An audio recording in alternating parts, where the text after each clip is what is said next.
This is Thank You Mama, weekly lessons from mothers all around the world.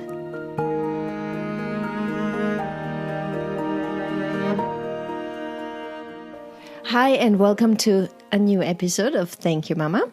My name is Anna Teider, and my guest today is Özlem Yüce Petronczki. Did I pronounce that well, Özlem? Yes, you did. Yay! Özlem is from Turkey, and Özlem is a molecular biologist, and she is specialized in genetics, and she works with immunodeficiencies in children. Hi, Özlem, and welcome. Hi, Anna. Thank you. Yes, I am a molecular biologist in St. Anna Kinderspital in Vienna. And you perfectly described it very well. I think there is not much to say, or it will be too detailed. So do you cover just generally immunodeficiencies, or do you work with a specific... We basically are interested in any immunodeficiencies that occur in small children because when this disease happens in small children, that means usually they are due to a genetics defect. And therefore, it is in a way easy for us to figure out the reasons behind the disease. So basically, any immunodeficiencies, but the ones that occur in early childhood. Do you feel like you're advancing? Yes, actually, there are many new genes has been found in the last few years, and we have learned so much of it. But still, we have a lot to do. Mm-hmm. Yes. So please help me understand this. The first point is to find the genes, and then according to what genes you find that are responsible for this, you can try to find a cure. Exactly. So we have collaborators all over the world. I mean, medical doctors, of course. And when they have patients with immunodeficiencies, they basically send us the blood of these patients with their family members. And we have a group in our lab that does genome sequencing. So they basically sequence the genome of the child and also the parents. And they try to, when comparing, try to find out the mutations that might occur in the genome of the child that would result in the disease. But of course, it is not as simple as I tell you, because usually after the genome sequencing, we ended up so many different genes that could be the reason for the disease. So we try to study and try to narrow it down to understand really the main gene that causes the disease. And then by understanding that, then we sometimes also suggest drugs that could be used for the patient. And ideally, the next step is not something that we do, but maybe hopefully some drug companies or pharma companies would do, which is to find drugs for these genes that we identify. Mm-hmm. I love it how scientists currently are so wonderfully connected all around the world. It's beautiful how much exchange is going on. And I do believe it's partially because of the new technologies, isn't it? It is, and actually also because we have to do so much and we cannot do everything alone. And, there is so much to discover. And for that reason, we have to be connected. Mm-hmm, mm-hmm. Because when you read the historic texts about how scientists used to work and how you had to get published, and then God knows how this thing you published on paper reached somebody else in some other country who was doing similar work, and now it's basically a click away. I love that. That gives me hope. Yes.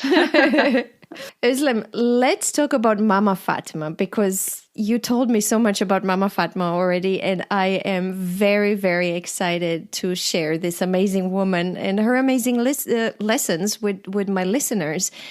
What makes Mama Fatma so amazing? Yes, she is an amazing woman because she, I think, played an essential role for me and my two sisters' life right now. Basically, I have two more sisters, and Mama Fatma was always there for us. And she was amazing, and she was very supportive in every respect in our life. Basically, the amazing thing about her is that she comes from a small village in the middle of Turkey, and she had 8 sisters and brothers. It is a farmer's family she grew up in, and they are. It is a well-off farmer's family. But the amazing thing is that, so at that time when she was a young girl, there was no school in their village. And when the school came to the village, she was at the age of 11. And she really, really loved to go to school. But at that time, her parents thought that she's too old to go to school. So this was always something missing in her life. I think she always kind of felt this big emptiness. Maybe I would say, I don't know if this is the correct word. Lack. The lack of education. So therefore, for her, it was really, really important that me and my sisters, they would be educated well. So she has done everything to make sure that we would be educated properly. I mean, it was funny because actually when you think about it, she was only 11 years old, but the family thought that no, actually she's almost at the age to get married. That's crazy. How crazy is that? And how grateful does it make you feel that we live in different times? And yeah. Exactly. And I think she had a sister who was maybe 2 years younger than her, and she has been sent to school, but she hasn't been. So this is always, I mean, although I should say she didn't get married soon, you know. When did she get married? She was around 20, I think, when she got married. And you told me that was an arranged marriage, as is tradition. It was an arranged, yes, wedding and marriage. I mean, my father is a great man, but I think still it is, of course, when you think about it right now, it is kind of weird, but it somehow worked out. Thankfully. Yeah, thankfully. Yes. And then when they got married, they moved to Istanbul. And you told me that she then had 3 of you girls, but also she took care of his nephews. His brother and sisters, actually. Oh, his brothers and sisters. Okay. Yes, exactly. Because, so as I said, both my mom's family and my father's family, they were very well off farmers in the small village. But of course, she has 8 sisters and brothers. My father has 9 sisters and brother. So the family thought that, okay, you know, it is maybe better that they move to Istanbul, where they can establish a new business or a future for the younger ones to be educated and so on. Because even they had school in the village at that time, it was only primary school. So if you had to proceed for high school or the middle school, you had to travel 5 kilometers, and this wasn't possible, you know. So basically, soon after she got married, they moved to Istanbul with, I think at that time, 5 of my parents, my father's sisters and brothers. 2 of them helped my father to build the business, and the others were studying, basically, going to school. And yeah, one of them actually never left us. Until he got married. So he was like a brother to us. You know, he was more than an uncle. That's a lot of children and family to take care for her. Yes, it is. And also, you know, you need to also think that those are usually like teenagers. that were not, far away from the mom and the dad. So it wasn't a very easy situation, I think. But I think she managed it very well. Yeah, I think maybe this was normal to them at that time, This is not something she ever questioned. And she managed through all of that to put you 3 girls through university, not only through school, but through university. Yes. And you had a special success. Yes. So I should say that, till then, we didn't have any family member with a university degree. I mean, I am proud of every single member of my family, but it was just, I think, because of the circumstances, because they were coming from a city that was far away from these opportunities, So my mom, in a way, made sure that we will succeed in that, in a way that she would always advise us, what to do. And whenever, for example, in Turkey, when you want to go to a university, there is a common university exam that you need to go through. So everyone sits at the same time. So you need to be in the 1% to be able to go to a nice university. And actually, so it is hard. It is not very easy. And so I managed to get accepted into one of the best universities in Turkey. So, but I feel that this is not my success, but I think this is more the success of my mom. I mean, she was always there for us, for any way possible. So, my father would give her weekly money for her to spend for household things. She would always spare some for us. So whenever we needed money, my mom always had money for us, even though she never worked herself. And also, what I find it amazing is that she has a very, very good vision in life. I mean, she is so modern despite not being educated. I mean, especially now that when I look back, although, I have been in several countries, so I was exposed to so many different cultures and ideas and people. I think she is more open-minded. That's amazing. I mean, I am an open-minded person, don't get me wrong, but I feel sometimes that she is much more tolerant and more open-minded than I am, although, I had all these opportunities. So all 3 of you girls became very successful. One of your sisters is a lawyer, and the other one is an HR manager.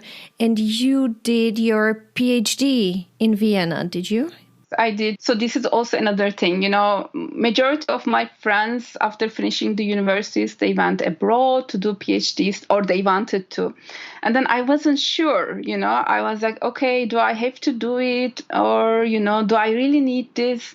And then she told me, yeah, I mean, you will never get this opportunity. What will you lose? Just go and explore what is out there. Actually, she was very, very supportive of that as well. And so I decided to apply. So I applied to universities in America. And then I heard about this university in Vienna from that time, the master supervisor. And so I came here and I really liked it. That is why I started my PhD. And also here I met my husband, who is Austrian. Let's talk, Özlem, a little bit about the religion, because through you I learned a little bit more about different versions of the Muslim religion. So we are basically Alevis. There are more or less 20 million Alevis in Turkey, I think. I don't know exactly the number, but it is close to 20 million, I think. And we are quite different in certain ways, because we don't pray in mosques. The place that we pray is called Cemevi, and it is like more of a dancing with music, and it is done with man and woman together. And we also, it is very spiritual. So basically, it is believed that in Anatolia, many people believed in shamanism, or especially the Alevis. And of course, when Islam was coming to Anatolia, some people, they really didn't want to give up. And they say that this has been somehow mix of shamanism plus Islam in a way. So Alevis are follower of Ali. So it is like similar to Shia a little bit. But in the way we pray, it is quite different. So we never go to mosque. We never do Ramadan. So in a way, it's its own religion. Actually, in Austria, it has been accepted as a separate religion. But in Turkey, it is still a big issue in Turkey. Life is not easy for Alevis in Turkey, I should say. Oh, when are we going to learn to accept differences everywhere in the world? And you told me that women have a big role in the family with Yes. Alevis. Yes, for Alevis, women are quite strong. I mean, they are heard of, they have a really prominent position in the family. I was very excited when you sent me the video because of my dancing background. When I heard you guys pray through dancing, I was so excited, and you sent me this video, and I was mesmerized by it. I loved it so much because it was such a mix of different things that I've seen. The arm movements reminded me of my Qigong exercises where you meditate through this arm movement, but then they're spinning like dervishes. Yeah, so it's fascinating to watch. I'm very glad that you enriched me a little bit and taught me something new. Thank you. Yes. Let's go to Mama Fatma's lessons. We already started. I think you already mentioned a few through the way she was saving money to support you girls, and the way she pushed you to go and explore. She gave you the courage to go. Yes, she always said you have two ways in life to reach something or to take the path in your life. And this depends if you go into a very luxurious life or to be miserable, basically. This is up to you. And then you mentioned to me when we spoke first about her, which I find fascinating because I feel my mom was a bit like this, that she managed to push you girls to achieve more and better and work hard, but in a very gentle way. You said you never felt pushed. It all came very, very natural. It did, yes, it did. I think this was very important. It was very important for our success because she made us to realize that what we do is we do for us, for our life. Every single thing we will do enrich or make our experience much, much nicer and enjoyable. And I'm so glad that I have had a mom like her in every aspect. I think if she would have pushed me a little bit more, maybe it wouldn't have worked the way it did worked.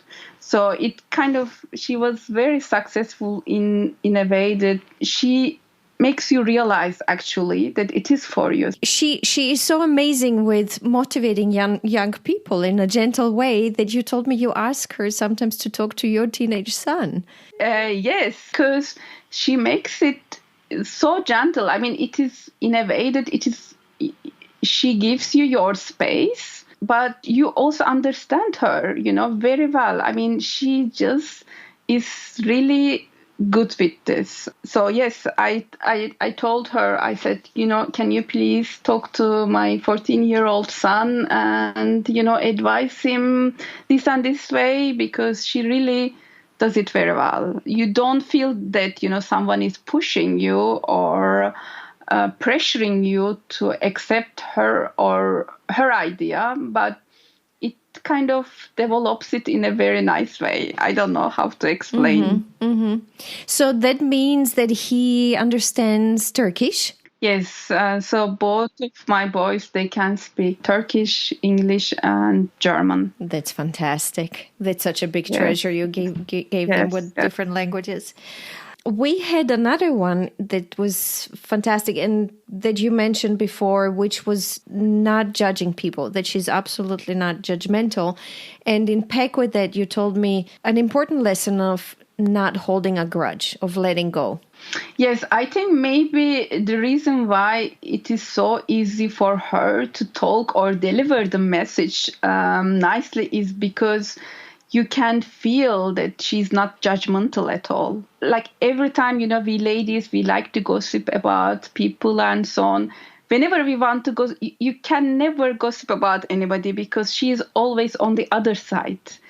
She just likes to show you the other side of that person or to other angle to anything. She always telling us and or also tells us now that, we should accept everyone as they are. And if they are not matching with us, or if somehow it just doesn't work, then we just need to move on. That is basically, I think, the most important lesson I learned from her, that you don't need to judge people. You just accept them the way they are, or you try to understand their way or their perspective. And if something doesn't sit with you and if it upsets you, to just let go, to not waste your energy. Yeah. Let it go, and you don't waste your energy, which is so important, I think.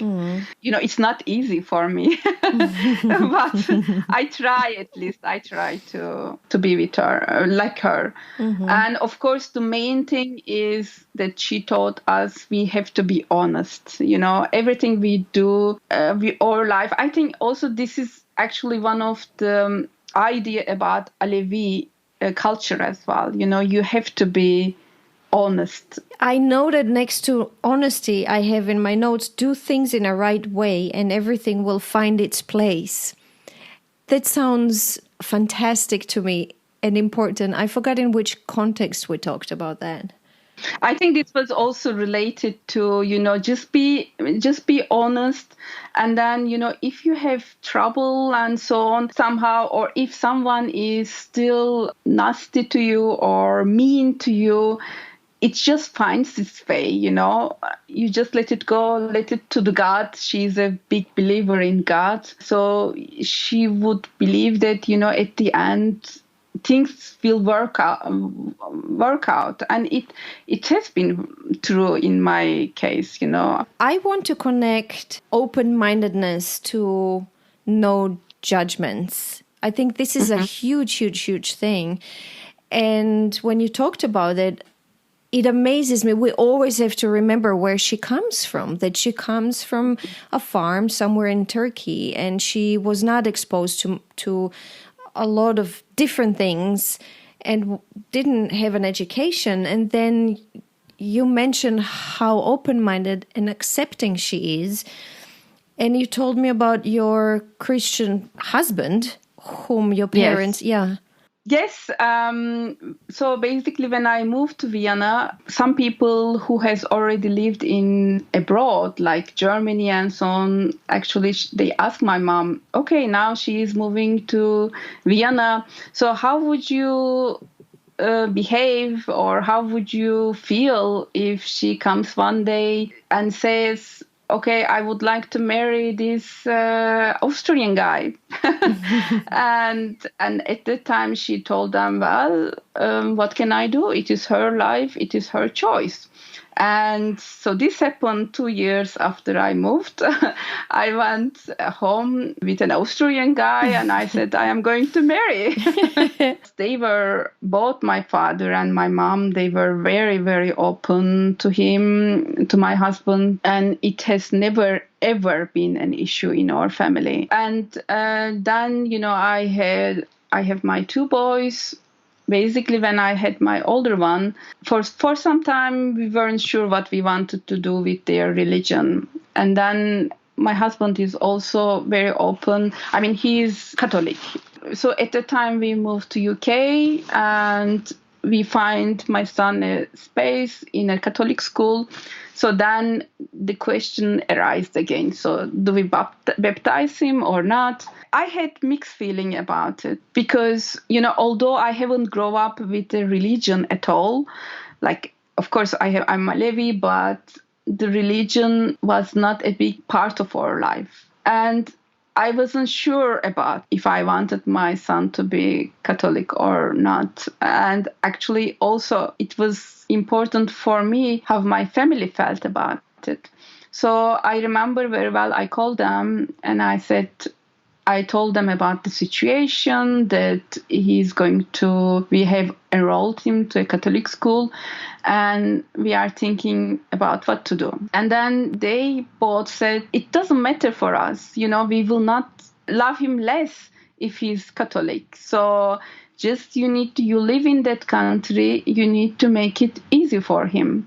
So if you think that this will make it easy for him, just do it. Don't think about a second. And this was such a big relief for me. They made it much easier for me, basically. Mm-hmm. Looking back, I think they made so many things easy for me in life. And in that respect, I'm really, really grateful to have both of them, both my father and my mom. I mean, my mom was, of course, a strong personality that drove everything, but my father was also a very supportive husband. I think that was also very important for our development, that he was supportive at least. There are also some families in Turkey that the father says, no, they are daughters, they shouldn't study, or, they should sit at home. Or, there are also such fathers that even though you have a strong and beautiful mom, you cannot do much about it.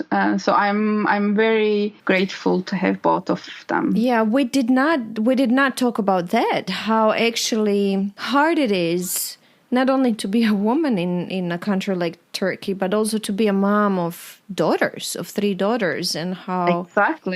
Exactly. Sometimes, people were used to say, he doesn't need the land because what will he do with the land? It will be, he has daughters anyways. Son-in-laws will have all properties. That's the mentality, basically. Yeah, still. And it's 21st century. Still. Yes. Yeah, still. But at least right now, I think both of them proved it wrong because, it is different. I think they are strong. I mean, they are proud of their daughters and we are proud of them, basically. I have another note, how she intuitively did the right thing with the kids. She just knew how to talk to us. I mean, or whenever we had troubles, she was not judgmental. So she was understanding. She would let us, talk about it. She would always make us believe in us. One thing, of course, one drawback is that she didn't read. She could read and write because she went to school later on, but she wasn't helping us with much of our homeworks. And of course, when I was around 8-9 years old, I loved to play outside. And sometimes I wasn't doing my homeworks properly, And then I think at that time also the teacher maybe didn't check it properly and so on. She always used to ask our neighbors to help us for some homeworks if we had trouble. And once they tried to help me and they checked my homeworks and so on. And then they saw that it is not right. And then this lady, the neighbor, they went to her and said, she doesn't do the homeworks properly, most likely. You are just wasting your time. She will also quit the school most likely soon, la la la la la. And then my mom just talked to me. She said, look, I don't care what she says, but I believe in you. You will do it. Just focus on it much better. So I think these kind of supports we always had in our life in every respect. Even now, I mean, she is right now 67 years old, and she would still call me, "Oh, how is it going? Do you need help? Shall I come over to help you out? You must be so busy with the kids and the work and so and so. So do you want me? So at least I can ease your life a little bit. Shall I come over?" I mean, I know that whenever I need her, even if she is in trouble at that time, there is no question. She would just leave it. She will come. She will be there the next day. Özlem, I'd like to ask her about things you maybe have not learned from her, or things you wish she did teach you. Well, one thing she on purpose didn't want us to learn is the household, because she was always thinking that, if I teach them how to clean the house or like organize the flat or anything related to household, they would not like to study, but they would like to, find someone, get married, and have their own house. I mean, she literally told this clearly to us every time. No, you don't do it. You focus on your studies and so on. And this is, I think, I wished she would have taught me a little bit more, because I still have issues with organization, and it doesn't excite me to have a, perfectly organized house. I love you for saying that, because I feel the same way. I'm just like, I honestly hate cooking, for instance. I feel it's such a waste of time. Özlem, thank you so much for sharing this amazing story. Let me try to recap what we talked about.